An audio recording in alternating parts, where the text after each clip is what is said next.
Thanks for joining us at STL TV Live. Now, for decades, the Missouri Department of Conservation has understood the importance of urban dwellers being allowed to fish close to home. So here to tell us more about the St. Louis Urban Fishing Program and the fisheries that they oversee is Kevin Meneau. Thank you for being here. Thank you for having me. So growing up, I always remember Forest Park, or even now people going out and fishing, and that's all part of a bigger program that the Missouri Department of Conservation runs and oversees and implements. So tell me about it. It is. It's the St. Louis Urban Fishing Program, which was developed way back in 1969 as part of a pilot program with 6 other large metropolitan areas. The St. Louis City and Missouri Department of Conservation and the old Federal Sport Fish Bureau decided to get together to try to bring fish to people, maybe folks that weren't able to get out in the country and go fishing very often. Instead, bring fish to them, to local parks, so they could fish in their own backyard. Right. And they did that program for 2 years, and they kept track of how many people fished and how long they fished. And between those 6 cities, 85% of all the fishing pressure that took place in St. Louis. So we knew we had a winner. We knew we had a great program. We like to fish here. Yeah. And urban fishing, I mean, we say this is really open to anyone and everyone. And you have year-round fishing. Let's talk about now, though. It's summer, and where are the places that people can go to fish? The St. Louis Urban Fishing Program consists of 17 lakes, and they're all in St. Louis City, St. Louis County, Ferguson, and Baldwin parks. Forest Park you mentioned, Jefferson Lake, the one adjacent to Steinberg Rink by Barnes Hospital. That's our largest urban fishing program lake, 9 acres, and like many other lakes, it has largemouth bass, and it has bluegill and red ear sunfish and some crappie in it. The urban fishing program helps manage those. Those populations are naturally reproducing, but some of the other fish aren't. So we have to stock those periodically. Like right now, we're stocking channel catfish.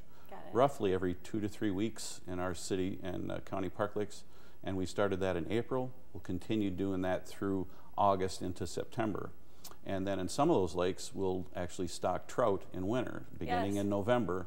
And then that winter trout fishery, which is just wildly popular, they'll run that one through February or so, and then most of the trout will be caught out by March. Well, let's take a look. You sent in some photos, and we can kind of go through some of the sites that you have. So you mentioned Forest Park and Jefferson Park, and I think that's what we're looking at now. Who knew that fish resided in the lake there at Jefferson Lake? That's a big one. That's a huge fish, and it's not the average fish that we stock in. I'd like to say it is, but we have some of our hatcheries that supply these fish. The Conservation Department hatcheries have these fish in there to spawn, and so that they can raise all new fish. Well, when they get too large, they don't produce as many offspring, so then they farm those out to programs like ours. Okay. And obviously the people enjoy the heck out of that. Looks like it says here 12 pounder, more than that. And then I think we've got, let's take a look at the...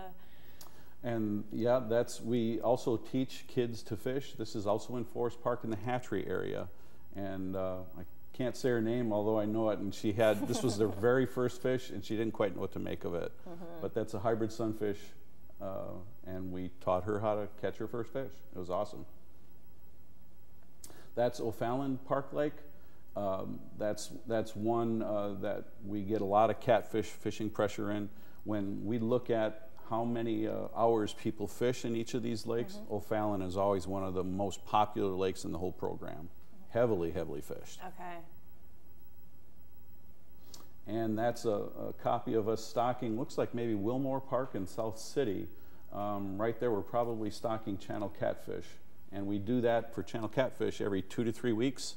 The fish come from our Lost Valley hatchery near Warsaw, Missouri. Okay, and I think some of the next ones, as you mentioned, later in the season when, that's another picture of Jefferson Lake, but you said later in the season when it's trout season. Right. And we should make the distinction, trout season, you cannot keep the trout. There are some trout in some of our lakes where we have catch and release from November till the end of January, and then you can harvest after that. And trout we can only stock during winter because they're cold water fish. If we stocked them now, they wouldn't survive. The good thing about the urban fishing program is if you need fish to be harvested, people that participate help you out. So those trout are all harvested before water temperatures get to be too hot for trout. Okay, well, we've got the information there coming up on you on the screen. If you have any questions, go check it out. Go to the website for the Missouri Department of Conservation. There it is, MDC.mo.gov. Search Fish St. Louis. Find out all the locations that you can go. And again, this is completely free and it's open to the public, and you can go and fish. What I want to talk about, though, when we come back from break is, you mentioned the young student learning how to fish. Is how many people are actually really still fishing in the area? And so we're going to talk a little bit more about that, but we're going to take a quick break, but please stay tuned with STL TV Live. We'll have more about the Fish St. Louis program after this break.